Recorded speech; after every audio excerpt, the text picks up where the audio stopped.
والنازعات غرقا والناشطات نشطا والسابحات سبحا فالسابقات سبقا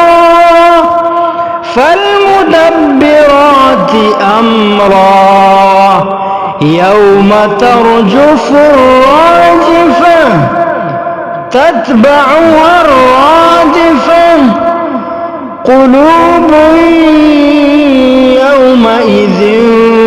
واجفة أبصارها خاشعة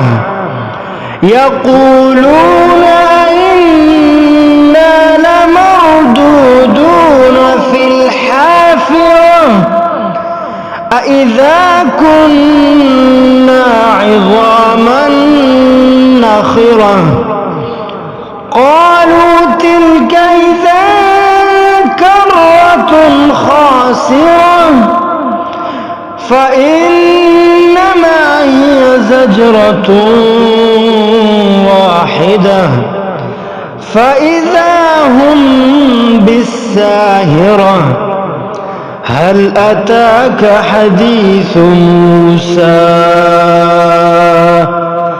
إذ ناداه ربه بالواد المقدس طوى اذهب إلى فرعون إنه طغى فقل هل لك إلى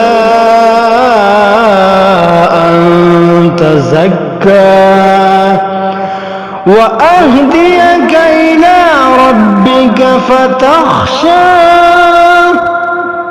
فأراه الآية الكبرى فكذب وعصى ثم أدبر يسعى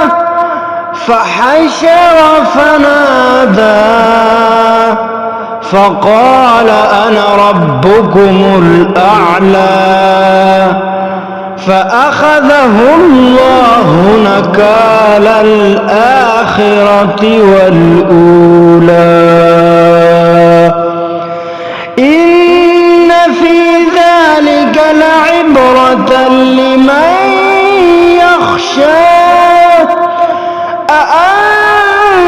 أأنتم أشد خلقا أم السماء بناها رفع سمكها فسواها وأغطش ليلها وأخرج ضحاها والأرض بعد ذلك دحاها أخرج منها ماءها ومرعاها والجبال أرساها متاعا لكم ولأنعامكم فإذا جاءت الطامة